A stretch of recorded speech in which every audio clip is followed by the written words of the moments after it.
Hello বন্ধুগণ, আজকে তো আমাদের রান্না মোটামুটি হয়েই গেছে, প্রায় ঘন্টাখানিক আগে হয়ে গেছে।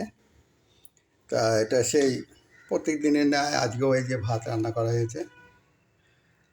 আচ্ছা, এই গেল ভাত, আর এখানে আছে ডিমের অমলেট করে কারি।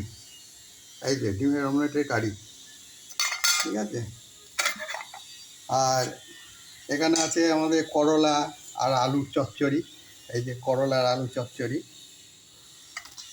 আচ্ছা, এখানটায় আছে লাউ, গাজর, কাবলি ছোলা আর রাজমা, আর অল্প একটু আলু। এই দিয়ে সকালের রুটির জলখাবারে তরকারি করা হয়েছিল, এটা আবার রাত্রিতে চলবে। আর এটা হচ্ছে লাউয়ের খোসা বাটা, এর মধ্যে কাঁচা লঙ্কা, নুন, অল্প তেল, হলুদ, একটু মিষ্টি, তারপরে বাদাম ভেজে গুঁড়ো করে দেওয়া আছে। খেতে ভালোই টেস্ট হয় এটা লাউয়ের খোসা বাটা।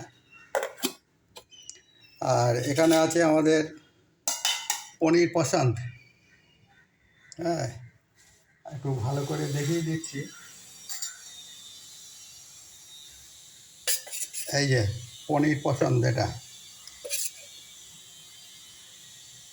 আচ্ছা, আর এর তলায় আমাদের সেই চিরাচরিত্র চাটনি ওখানটায় আছে। যাই হোক, আজকে আমাদের মেনু এই পর্যন্তই। এখন বাজে তো একটা ওই 15-15 হবে। যাই হোক, সবাই ভালো থাকবেন। নমস্কার। ঠান্ডা গরম খুব সাবধানে থাকবেন। নমস্কার, রাখলাম। আবার আগামীকাল